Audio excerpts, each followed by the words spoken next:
నమస్కారం. ఒక్క పుస్తకం. అవును, కేవలం ఒక్క పుస్తకం మన జీవితాన్ని పూర్తిగా మార్చేయగలదా? ఇచిరో కిషిమి మరియు ఫుమితాకే కోగా రాసిన ద కరేజ్ టు బి డిస్లెక్ట్ గురించి మీరు వినే ఉంటారు. ఈరోజు మనం ఈ అద్భుతమైన పుస్తకం వెనుకున్న ఆల్ఫ్రెడ్ యాడ్లర్ సైకాలజీని డీకోడ్ చేయబోతున్నాం. సమాజంలో ఎప్పటినుంచో పాతుకుపోయిన పాత నమ్మకాలను బద్దలుకొట్టి జీవితాన్ని చూసే కోణాన్ని ఎలా మార్చుకోవాలో ఈ విశ్లేషణలో చూద్దాం. ఎలాంటి సోది లేకుండా నేరుగా అసలు విషయంలోకి వెళ్ళిపోదాం. ఈ ప్రయాణంలో మనం ప్రధానంగా 5 విషయాలు మాట్లాడుకోబోతున్నాం. గతం మనల్ని ఎలా శాసించదు, సమస్యలన్నీ సంబంధాల వల్లే ఎందుకొస్తాయి, పనుల విభజన అంటే ఏంటి, అసలైన స్వేచ్ఛ అంటే ఏంటి, మరియు ప్రస్తుత క్షణంలో జీవించడం ఎలా. ఇవే ఆ 5 కీలకాంశాలు. ఇక్కడ ఈ ఇమేజ్ చూస్తే ఒక విషయం స్పష్టమవుతోంది. ఆడ్లర్ సైకాలజీ అనేది మన సామర్థ్యాలను కొలిచే ఒక సాధారణ సైకాలజీ కాదు. ఇది పూర్తిగా ధైర్యానికి సంబంధించిన సైకాలజీ. వినడానికి కొంచెం విచిత్రంగా ఉన్నా మనం ఆనందంగా లేకపోవడానికి కారణం మనలో టాలెంట్ లేకపోవడం కాదు, కేవలం ఆనందంగా ఉండటానికి కావలసిన ఆ ధైర్యం లేకపోవడమే. అదెలాగో ఇప్పుడు చూద్దాం. ఇక మొదటి పాయింట్, గతం మనల్ని శాసించదు. సింపుల్గా చెప్పాలంటే మన గతం మన తలరాతను ఏమాత్రం డిసైడ్ చెయ్యదు. సాధారణంగా మనందరికీ ఒక నమ్మకం ఉంటుంది కదా, గతంలో నాకలా జరిగింది కాబట్టే నా జీవితం ఇలా తయారైంది అని. మనని మనం ఆ పాత పరిస్థితులకు బాధితులుగా ఊహించుకుంటాం. కాని ఒక్క క్షణం ఆలోచించండి, నిజంగానే మన గతం మన భవిష్యత్తును నిర్ణయిస్తోందా? ఇక్కడ ఫ్రాయిడ్ మరియు ఆడ్లర్ థీరీల మధ్య ఉన్న తేడా చూస్తే మైండ్ బ్లాంక్ అవుతుంది. ఫ్రాయిడ్ ఏమంటారంటే గతంలో జరిగిన గాయాల వల్లే, అంటే ట్రామా వల్లే మనం ఈ రోజులా ఉన్నామని. కాని ఆడ్లర్ వాదన దీనికి పూర్తిగా రివర్స్. ఆయనేమంటారంటే మనం గతంలో జరిగిందానివల్ల కాదు, భవిష్యత్తులో మనం చేరుకోవాలనుకునే లక్ష్యాల ఆధారంగానే వర్తమానంలో ప్రవర్తిస్తామని. ఇది నిజంగా ఒక సంచలనమని చెప్పాలి. ఆడ్లర్ చెప్పిన ఈ మాట ఒక్కసారి గమనించండి. ఆయన ఏకంగా ట్రామా అనేదే లేదు అంటారు. మనకెదురైన అనుభవాలు మన ఫెయిల్యూర్కి కారణం కావు, ఆ అనుభవాలకు మనం ఎలాంటి మీనింగ్ ఇస్తున్నామన్నదే ముఖ్యం. అంటే మనకు జరిగిన కథలో విలన్గా మిగిలిపోవాలా, లేక ఆ అనుభవాన్ని వాడుకుని హీరోగా ఎదగాలా అనేది పూర్తిగా మన చేతుల్లోనే ఉందన్నమాట. ఇప్పుడు రెండవ పారాడైమ్ షిఫ్ట్కు వద్దాం. సమస్యలన్నీ సంబంధాల వల్లే. అవును, ఇతరులతో మనకున్న సంబంధాలే మన సమస్యలకు కారణం. చాలా బోల్డ్ స్టేట్మెంట్ కదా ఇది. భూమి మీద ప్రతి సమస్యకి మూలం ఇతరులతో ఉన్న సంబంధాలే. ఒక్కసారి ఊహించుకోండి, అసలు ఈ ప్రపంచంలో మనుషులే లేరు, కేవలం ఒకే ఒక్క వ్యక్తి ఒంటరిగా ఉన్నాడు. అప్పుడు ఎవరితో పోటీ, ఎవరిమీద అసూయ, ఇవేమీ ఉండవు కదా. అంటే మన స్ట్రెస్, కోపం, ఇన్సెక్యూరిటీ ఇవన్నీ పక్కనింకో మనిషి ఉండటం వల్లే పుడుతున్నాయి. అయితే ఇక్కడ ఒక చిన్న ట్విస్టుంది.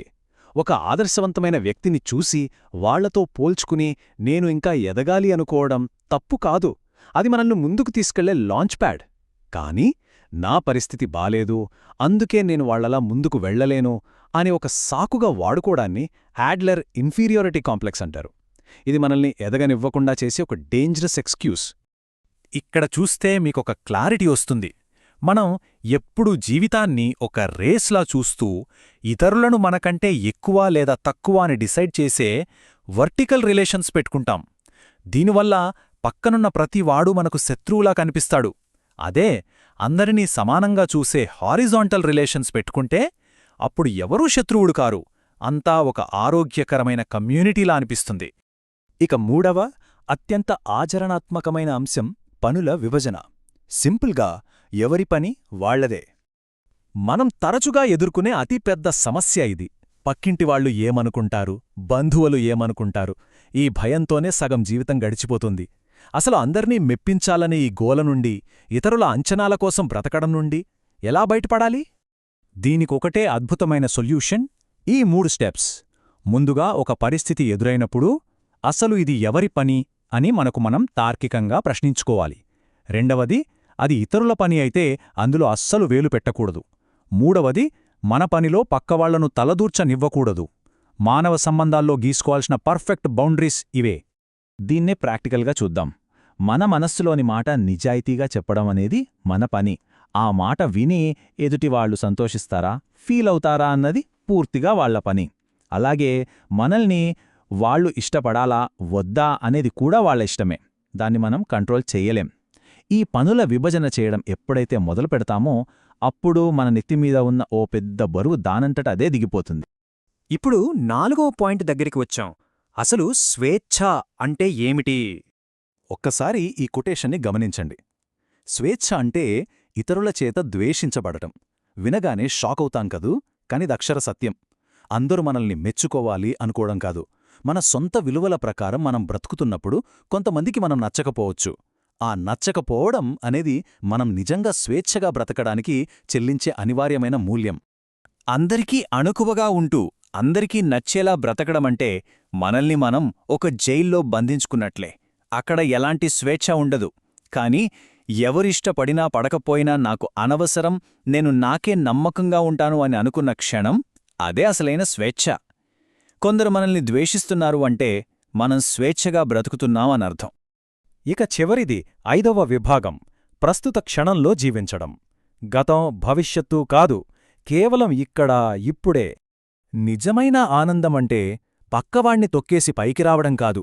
మొదటిగా మనల్ని మనం ఉన్నది ఉన్నట్లుగా యాక్సెప్ట్ చేయడం, ఆ తర్వాత మన తోటివారిని నమ్మడం, మరియు ఈ సమాజానికి ఎంతో కొంత ఉపయోగపడటం. నేను ఒకరికి ఉపయోగపడుతున్నాను అనే ఆ భావనుంది చూశారు, అదే మనిషికి అత్యున్నత ఆనందాన్నిస్తుంది. జీవితమంటే గతం నుండి భవిష్యత్తుకు వెళ్లే ఒక స్ట్రెయిట్ లైన్ అని మనమంతా అనుకుంటాం. కాని అది నిజం కాదు. జీవితమనేది చుక్కల్లాంటి ఎన్నో క్షణాల కలయిక. ఈ క్షణం ఒక చుక్క, తరువాతి క్షణం మరో చుక్క. మనం గతంలోనూ జీవించలేం, భవిష్యత్తులోనూ బ్రతకలేం. మనం జీవించేది కేవలం ఈ ప్రస్తుత క్షణంలో మాత్రమే. ఇది వింటే గూస్ బంప్స్ వస్తాయి. నిన్నటి వరకు మీ జీవితంలో ఏం జరిగినా సరే, ఈ క్షణం నుండి మీ జీవితాన్ని ఎలా మలుచుకోవాలి అనే దానిపై ఆ గతానికి ఎలాంటి అధికారం లేదు. గతం అయిపోయింది. ఆనందంగా ఉండాలా వద్దా అనేది ఈ సెకండ్లో మనం తీసుకునే నిర్ణయం మీదే ఆధారపడి ఉంటుంది. మన ఎంపికే మన జీవితం. ముగింపుగా మనకు మనం వేసుకోవాల్సిన ఒక పవర్ఫుల్ ప్రశ్న. గతాన్ని ఒక సాకుగా చూపిస్తూ ఆగిపోవడం మానేసి, ఇతరులు ఏమనుకుంటారో అన్న భయాన్ని పక్కన పెట్టి, ఈ రోజే, ఇప్పుడే ఆనందాన్నెంచుకునే ధైర్యం మనకుందా? ఎవరికి వారు ఈ క్షణంలో తమ మైండ్సెట్కి బాధ్యత తీసుకోవాల్సిందే. ఆల్ఫ్రెడ్ ఆడ్లర్ చెప్పిన ఈ అద్భుతమైన విషయాలు మన ఆలోచన ధోరణిని మార్చేస్తాయని ఖచ్చితంగా చెప్పొచ్చు. మరి ఆనందంగా ఉండటానికి, ఆ కొంచెం ధైర్యం చేయటానికి మనం సిద్ధమేనా?